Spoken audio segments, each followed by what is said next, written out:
Louvado seja o nosso Senhor Jesus Cristo, para sempre seja louvado.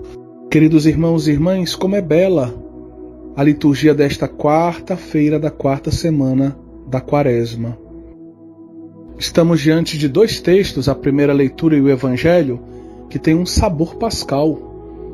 Nos consolam e nos encorajam a vivermos melhor esse tempo de Quaresma em vista da Páscoa que se aproxima. O refrão do Salmo, o Salmo 144, é misericórdia e piedade é o Senhor. Misericórdia e piedade, muito provavelmente, são palavras que nos acompanham ao longo de todo este tempo de Quaresma. Nós que estamos vivendo esse grande exercício espiritual, esse grande retiro com toda a igreja, estamos olhando com a graça de Deus para os nossos corações e reconhecendo os nossos pecados. Estamos sofrendo, vendo quanta maldade e iniquidade existe nos nossos corações. E temos pedido ao longo dos dias da Quaresma que o Senhor tenha misericórdia e piedade de nós, misericórdia e piedade do seu povo, misericórdia e piedade do mundo. Confiamos no Senhor. O Salmo nos leva a reconhecer que nós encontramos misericórdia e piedade no Senhor. Misericórdia e piedade é o Senhor. E ele continua dizendo, ele é amor, é paciência, é compaixão, é muito bom para com todos nós. Sua ternura abraça toda criatura. O Salmo vai cantando os atributos divinos, atributos que se manifestaram ao longo da história de Israel e que contrastam com a infidelidade de Israel ao longo da mesma história. Falemos um pouquinho da primeira leitura. Esse texto é muito bonito. Ele vem da segunda parte do livro do profeta Isaías, que vai do capítulo 40 ao capítulo 55, que nós também chamamos de Deutero Isaías. Muito provavelmente esse trecho do profeta Isaías, esses capítulos, foram escritos durante o exílio da Babilônia, um tempo muito difícil de prova, de purificação para Israel. Um longo tempo em que Israel, ou boa parte de Israel, esteve distante da sua terra. Depois da destruição de Jerusalém, depois da destruição do templo, Israel se viu imerso numa grande humilhação e passou por um período de purificação, de conversão, para depois testemunhar mais uma vez a ação de Deus em seu favor.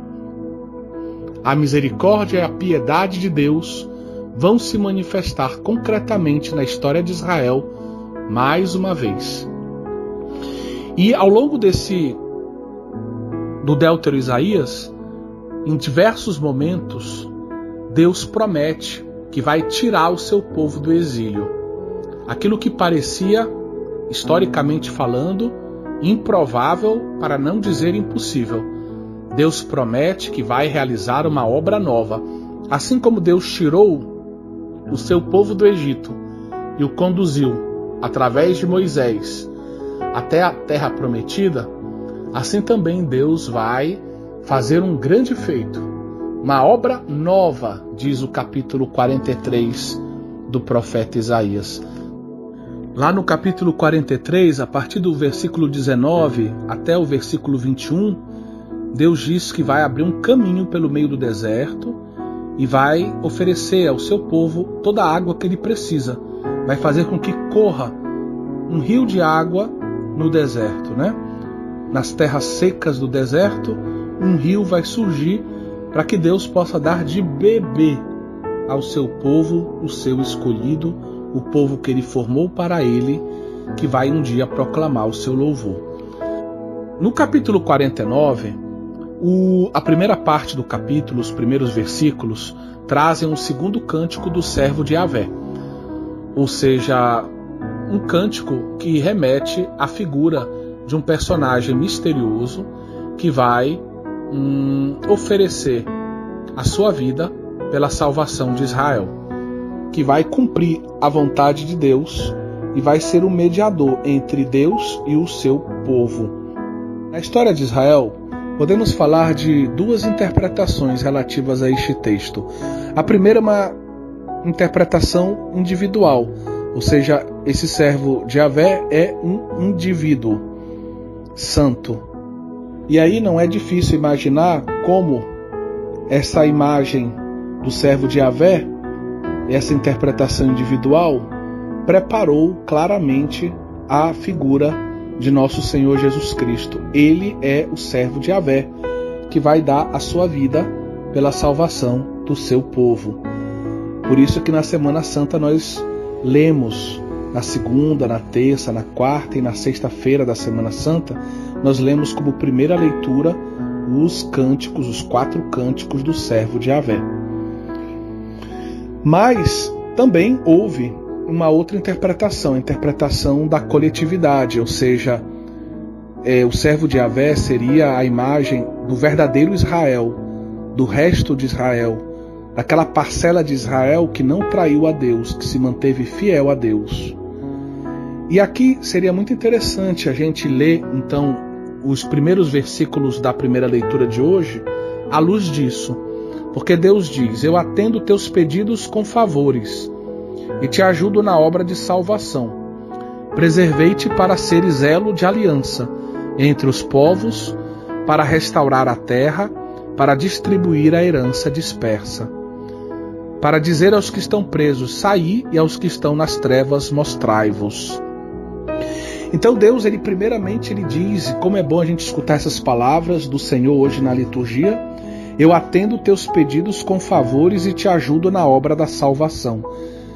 Deus diz que está escutando as nossas preces. Nós que queremos nos converter, pedimos misericórdia, piedade por causa dos nossos pecados, queremos ser santos. O Senhor diz que atende os nossos pedidos com favores e nos ajuda na obra da salvação. Mas essas palavras ditas ao resto de Israel, ao servo de Yahvé, entendido como esse resto de Yahvé, no fundo se dirigem ao verdadeiro Israel, que é apresentado aqui como aquela parte de Israel que reza, que reconhece os seus pecados e que pede uma vida nova. Então Deus promete que atende os pedidos do resto de Israel e vai ajudá-lo na obra da salvação. Então Deus vai realizar a salvação que está sendo pedida pelo seu servo, o resto de Israel. Ao mesmo tempo, Deus diz que tudo o que ele vai fazer por este resto de Israel, pelo verdadeiro Israel, é em vista também de uma missão que Israel tem. Ou seja, ele vai ser preservado para se tornar um elo de aliança entre os povos, para restaurar a terra, para distribuir a herança dispersa. E aqui nos remete esse texto a uma verdade importante. Já no livro do Gênesis, no capítulo 12, na aliança que Deus faz com Abraão, lá no versículo 3, Deus diz que por meio de Abraão e da sua descendência, ele vai abençoar todas as nações da terra. E na história de Israel, essa ideia de vez em quando emerge. A ideia de que por meio de Israel, o povo eleito, Deus vai abençoar toda a humanidade. Isso é importante, né? E realmente, por meio de Israel, o Salvador vai vir, o Salvador de toda a humanidade, nosso Senhor Jesus Cristo. Mas isso nos faz pensar também na nossa quaresma. Ou seja, nós que estamos pedindo por conversão, o Senhor nos diz que atende a nossa prece, vai vir em nosso socorro, vai nos ajudar na obra da salvação e vai fazer de nós também, de certa forma, um elo de aliança entre os povos, para restaurar a terra, para distribuir a herança dispersa.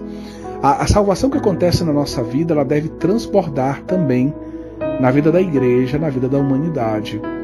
Deus, ele realiza a salvação de cada homem, de cada mulher, e ao fazê-lo, ele oferece a esse homem, a essa mulher que está percorrendo o caminho da salvação, a oportunidade também de ser instrumento da salvação, de ser um apóstolo da salvação, de ser arauto da salvação, de levar a salvação com a nossa vida, com o nosso testemunho, com as nossas palavras sempre que for necessário, com a nossa vocação, né?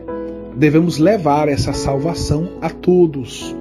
Devemos ser esses instrumentos da aliança, esses anunciadores da aliança, esses homens e mulheres que vivem a aliança e proclamam essa aliança, chamam a aliança aqueles que ainda não estão vivendo na aliança com Deus.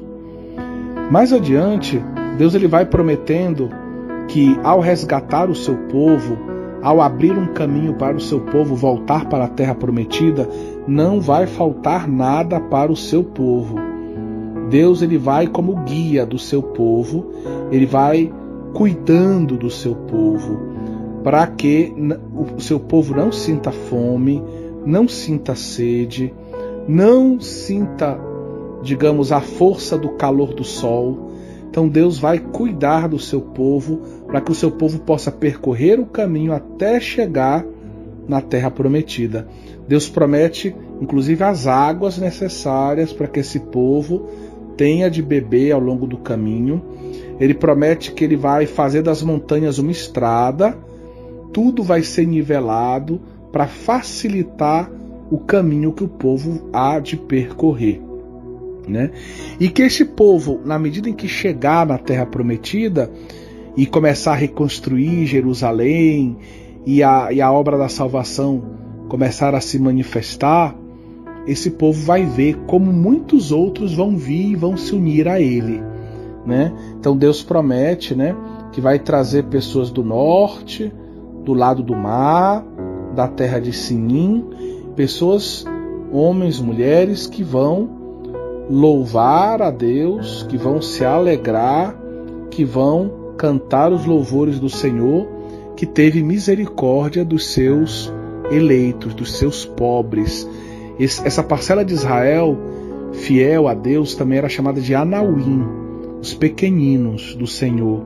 E essa ideia de Anauim é muito próxima da ideia dos pobres bem-aventurados do Evangelho, né? Bem-aventurados pobres de espírito, né? Eles são felizes os Anauins, os pequeninos do Senhor, que sabem que só contam com o Senhor e buscam ser fiéis ao Senhor. No final do texto, o Senhor faz uma comparação, né, para que a gente compreenda como Ele ama o seu povo, como Ele nos ama.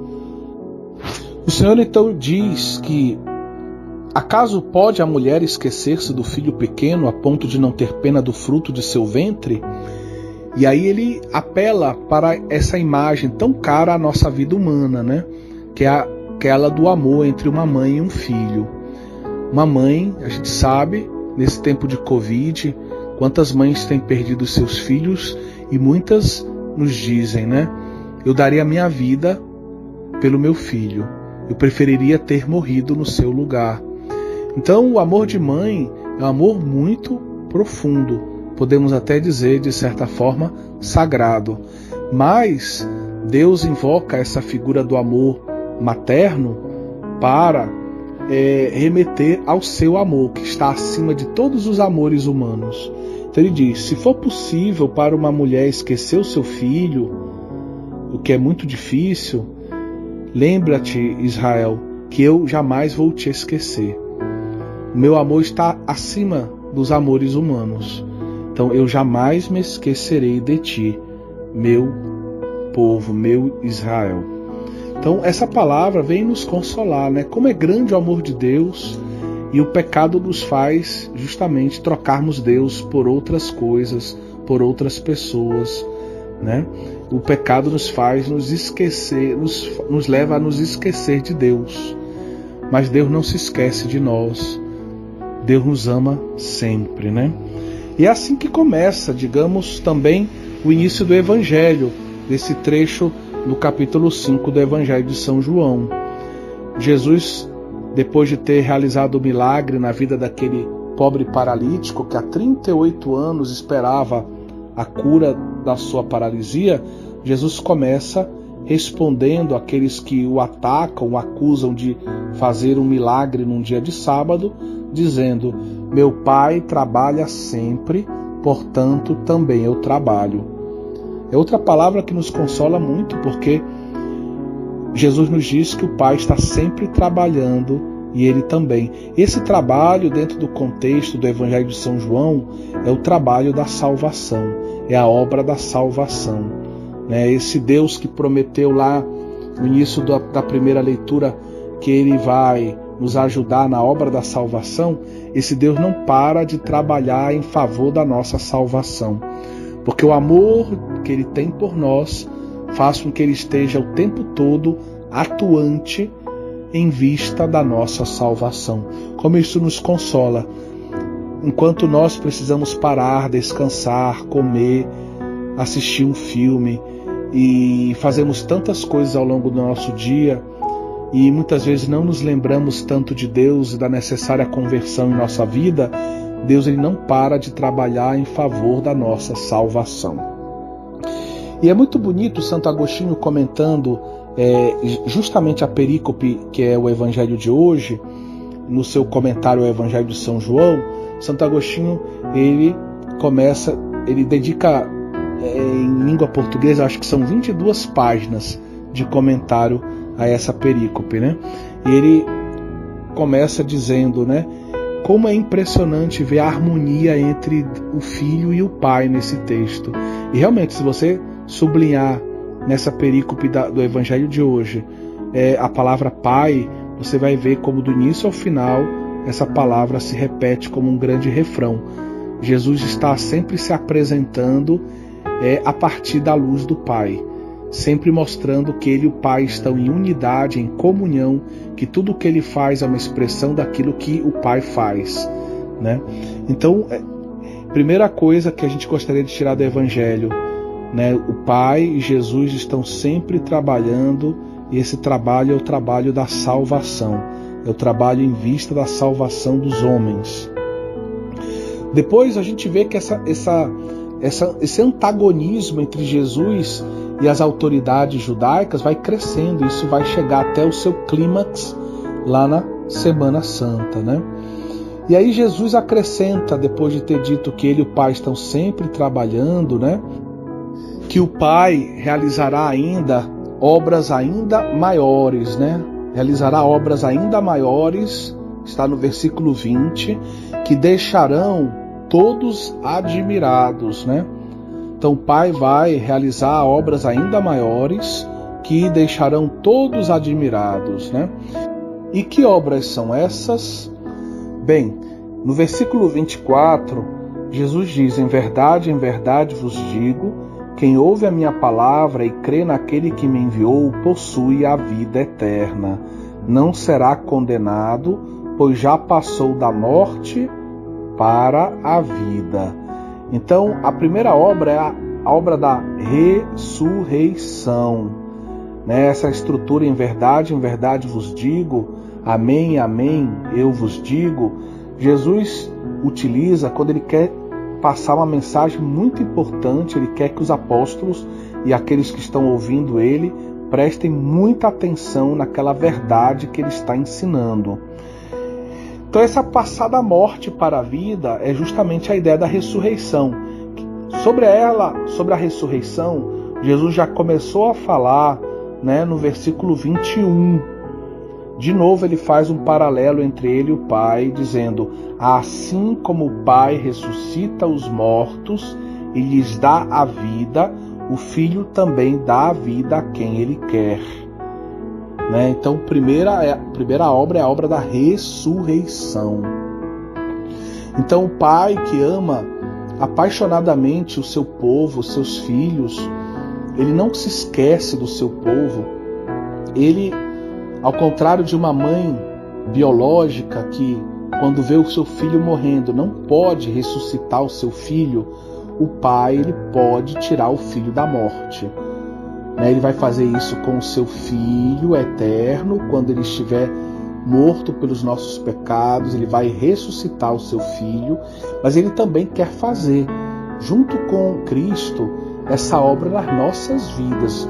O Pai quer nos ressuscitar. Assim como o Pai ressuscita os mortos e lhes dá a vida, o Filho também dá a vida a quem Ele quer.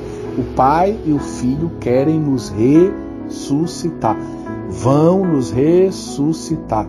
É o que o amor deles deseja fazer em nossas vidas. Eles que trabalham sempre pela nossa salvação. Mas a outra obra também é muito importante. Essa ressurreição, ela começa aqui nessa terra, mas ela chega à sua plenitude depois da morte. Vamos para o céu, mas a plenitude da ressurreição, na verdade, vai acontecer na parousia, quando Jesus voltar, né? Vão ressuscitar os bons e os maus, né? E vejam que essa verdade está no versículo 29. Aqueles que fizeram bem ressuscitarão para a vida, e aqueles que praticaram mal para a condenação. Então a ressurreição, ela é uma experiência de participação na ressurreição de Cristo e por Cristo na vida divina, na vida trinitária. Essa ressurreição, ela entra na nossa vida concretamente pelo batismo, em cada Eucaristia, em cada confissão. Vamos percorrendo um caminho de cruz e ressurreição. Quando chegarmos no céu, podemos falar que estamos, já, de certa forma, vivendo num patamar muito elevado da ressurreição. Mas a ressurreição, a sua forma última, quando nós vamos participar da glória de Deus, de corpo e alma, ela vai acontecer com a parousia, com o julgamento final, quando todos ressuscitarem, os bons vão ressuscitar para a vida eterna, Vão ressuscitar para ter a recompensa eterna de Deus, enquanto os maus para a condenação eterna também. E aí a segunda ideia é a do julgamento final. E aí Jesus invoca a figura do Filho do Homem, porque o Filho do Homem que está presente lá no profeta Daniel, e Jesus nos sinóticos e também no Evangelho de São João, ele fala muito dele mesmo usando esse título de Filho do Homem, que remete, por um lado, ao mistério da sua identidade. O Filho do Homem vem do céu, mas é um homem como nós. Remete ao ser divino e o ser humano de Jesus. Mas também o Filho do Homem está ligado à ideia do julgamento, do julgamento final. E aí, no versículo 22, ele começa a falar disso. De fato, o Pai não julga ninguém, mas ele deu ao Filho o poder de julgar. O Pai dá ao Filho autoridade para que ele julgue todos os homens, No versículo 27, ele acrescenta que o Pai deu ao Filho o poder de julgar. O seu Filho encarnado é o Filho do Homem.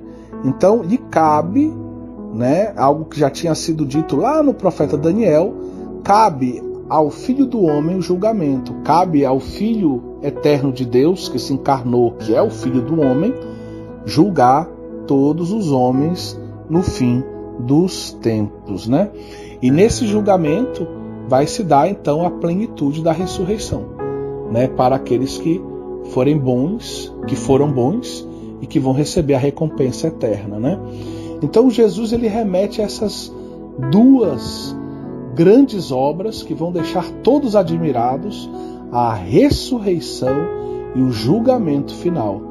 E nesse tempo de Quaresma, nós devemos nos lembrar disso. Nós somos chamados à ressurreição. Nós somos chamados a uma vida nova em Cristo. E devemos ter a certeza de que nada passa despercebido a Deus. Nem o mal que fazemos, nem o bem que fazemos também. Por isso devemos buscar nos afastar de todo o mal, de tudo aquilo que pode nos condenar. Devemos lutar com todas as nossas forças para amar a Deus, para amar o próximo como a nós mesmos, para viver o Evangelho, para praticar o bem, para sermos autênticos filhos de Deus, para um dia podermos participar de corpo e alma da gloriosa e bem-aventurada vida de Deus. Que Nossa Senhora nos acompanhe nesse itinerário, que Nossa Senhora nos abençoe. Amém.